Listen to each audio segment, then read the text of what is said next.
Hello and नमस्कार दोस्तों, एक बार फिर से स्वागत है आज की एक नई और दमदार वीडियो में। दोस्तों आज हम आपको फ्लेमिंग के बाएं हाथ का नियम समझाने वाले हैं। जी हाँ दोस्तों, चित्र के साथ अच्छी तरीके से पूरा नियम आपको समझाएंगे, बस जुड़े रहें वीडियो के अंत तक। आज के इस वीडियो को देखने के बाद आप फ्लेमिंग के बाएं हाथ के नियम को कभी भी भुला नहीं पाएंगे, ये हमारी गारंटी है दोस्तों। तो चलिए आज के इस शानदार वीडियो को शुरू करते हैं। तो देखिए दोस्तों, फ्लेमिंग जो थे वो एक वैज्ञानिक थे और उन्होंने दो नियम दिए थे, एक बाएं हाथ का नियम और एक दाएं हाथ का नियम। तो दाएं हाथ के नियम पर हमने पहले से वीडियो बना दिया है और आइए देखते हैं बाएं हाथ के नियम को। तो बाएं हाथ के नियम में क्या है, इस नियम के अनुसार यानी कि जो फ्लेमिंग के बाएं हाथ का नियम है इसी को वाम हस्त नियम भी कहते हैं। ठीक है दोस्तों, तो इसी को वाम हस्त नियम कहते हैं। और देखिए इन्होंने क्या कहा था इस नियम के अनुसार।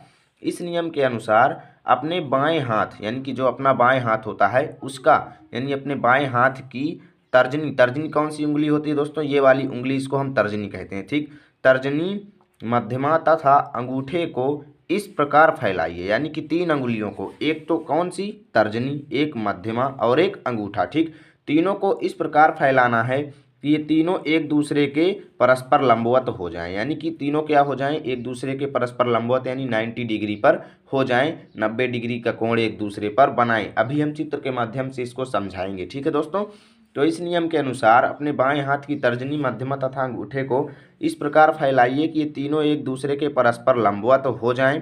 और उसमें क्या होगा कि यदि तर्जनी जो है वो चुंबकीय क्षेत्र की दिशा की ओर संकेत करती है, यानी कि चुंबकीय क्षेत्र की जो किरणें हैं उनकी दिशा किस तरफ से है, और चुंबकीय क्षेत्र की दिशा की ओर यदि हमारी तर्जनी संकेत करेगी और मध्यमा जो है वो चालक में प्रवाहित विद्युत धारा की ओर यदि संकेत करेगी। देखिए ध्यान से, तर्जनी, तर्जनी किसकी ओर संकेत करेगी, चुंबकीय क्षेत्र की ओर। ठीक, और मध्यमा चालक जो है वो विद्युत धारा की दिशा की ओर संकेत करेगी। तो अंगूठा जो होगा, इसमें नियम क्या है कि जो अंगूठा हमारा होगा वो किसकी ओर संकेत करेगा, अंगूठा जो है वो चालक की गति की दिशा, यानी कि जो चालक है उसकी गति की दिशा किधर की ओर होगी, या इधर की ओर या इधर की ओर होगी, तो उसकी गति की दिशा की ओर संकेत करेगा।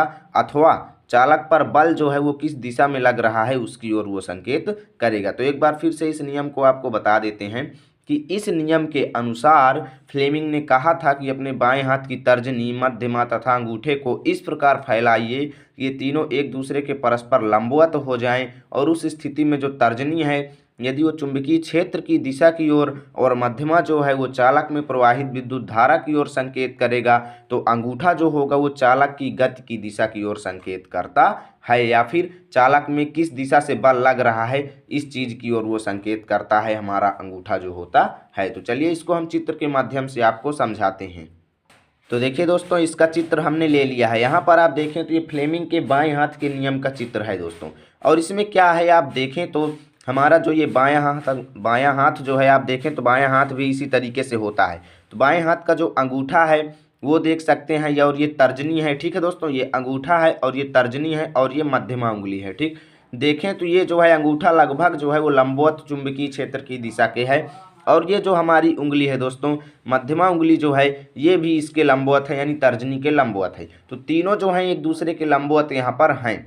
तो उन्होंने क्या कहा था कि जब ये तीनों एक दूसरे के लंबवत हो जाएंगी, यानी कि हमारे बाएं हाथ की जो अंगूठा है, चुंबकीय क्षेत्र है और जो मध्यमा उंगली है, ये तीनों जब एक दूसरे के लंबवत हो जाते हैं और उस स्थिति में यदि तर्जनी जो है वो चुंबकीय क्षेत्र की दिशा की ओर संकेत करे और मध्यमा जो है वो विद्युत धारा की दिशा की ओर संकेत करे, तो हमारा अंगूठा जो होता है वो किसकी ओर संकेत करता है दोस्तों, हमारा जो अंगूठा होता है वो चालक में लगने वाले बल की दिशा की ओर संकेत करता है। यानी कि यहाँ पर आप देखें तो ये जो हमारी तर्जनी उंगली की तरफ ये तीर बनाया गया है, यानी कि तर्जनी उंगली जो है वो किसको प्रेजेंट करती है, चुंबकीय क्षेत्र की दिशा को, और ये जो हमारा ये मध्यमा उंगली है ये किसकी ओर संकेत करता है, विद्युत धारा की दिशा की ओर।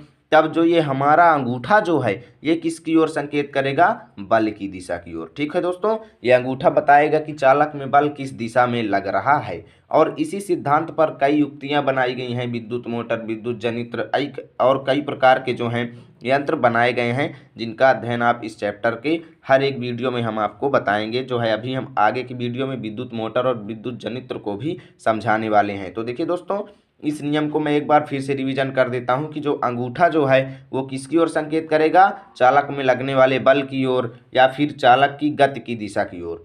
जब हमारी तर्जनी जो है वो चुंबकीय क्षेत्र की दिशा की ओर और मध्यमा जो है वो विद्युत धारा की दिशा की ओर संकेत करेगा, तब हमारा अंगूठा जो है वो फ्लेमिंग के बाएं हाथ के नियम के अनुसार जो हमारा अंगूठा है वो किस ओर संकेत करेगा, बल की दिशा की ओर। अर्थात चालक में बल किस दिशा में लगेगा ये हमें हमारा अंगूठा बताएगा। तो उम्मीद करते हैं आज का ये वीडियो आपको अच्छा लगा होगा। यदि वीडियो अच्छा लगा है तो लाइक कीजिए, चैनल पर नए आए हैं तो सब्सक्राइब कीजिए, जिससे नए नए वीडियो आप तक सबसे पहले पहुंचेगा।